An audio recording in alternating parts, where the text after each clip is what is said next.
Good morning all, welcome back to Sew Granny Sew.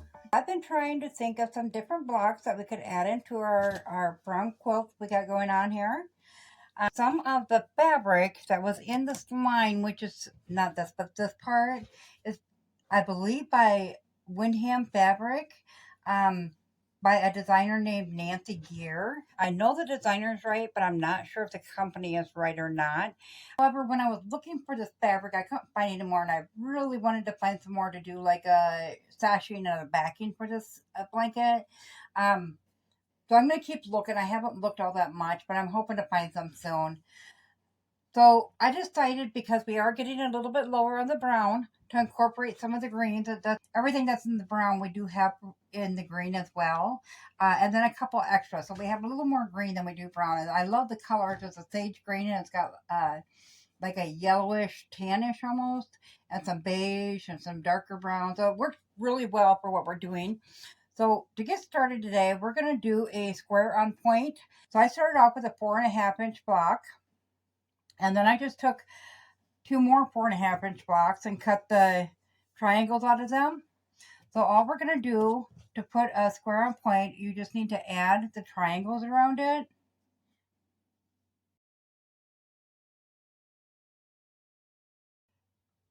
As such. So we'll go ahead and get started with adding these two on first. 1/4-inch seam as always. If you want to center yours out, you can just crease your edge there on your triangle, and then also find the center on this. And then you can just line up the two and pin that into place.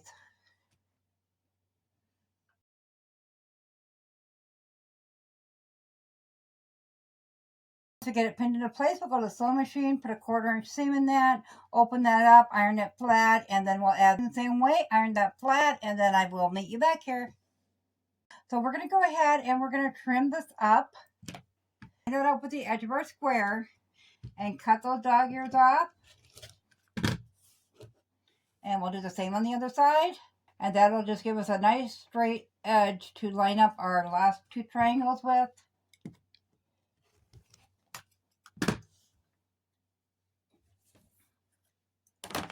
Then we're just going to flip these over. Once again, you can just find the center of the triangle with the center of your square.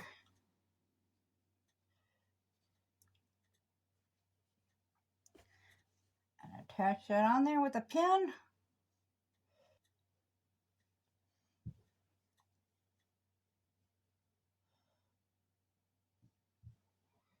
Go to the sewing machine and get those attached as well. Iron those flat, and then I'll meet you back here for the next step. That all sewn together and ironed flat. I did just press all my seams open on this one. Then trim those dog ears off of there.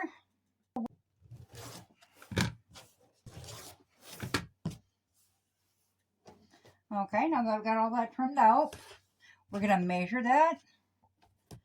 And that is coming out at 6.5. Make sure it's the same. Okay, then we will go ahead and take our next choice of fabric, and I am going to use this one. And you want to make sure that you can get your triangles out of that. You need 4 of them. Okay, make sure it's all going in the same direction here. Okay, then we're going to cut 2 squares at 6.5 inches.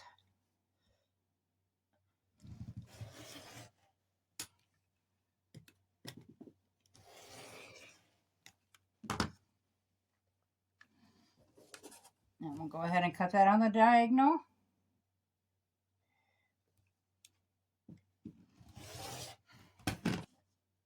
Then we're going to add, so as you can see, our square started there. Then we add the next layer, and then it goes that way. So now we're going to add another layer.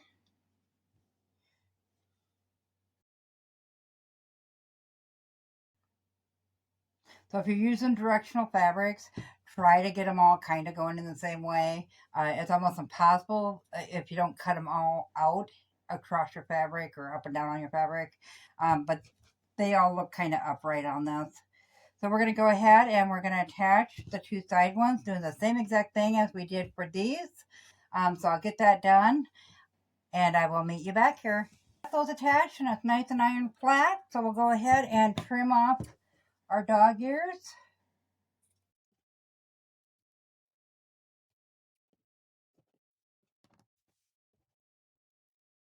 Measure that out. It looks like we're right at 10 inches. Yep, both ways. So it looks like we're good to go. I'm not going to square that up yet because we will square them all up at the end anyways. So it does match nicely with our other blocks. So for those who learn how to put your squares on point, like you see in all them really gorgeous quilts, that's how you do it. Really simple square, really easy. So if you found this video useful, guys, go ahead and give it a big thumbs up. It helps our channel grow. If you haven't subscribed yet, go ahead and subscribe because we'd love to have you here at Sew Granny Sew. Thanks, guys. Have a good day. Bye.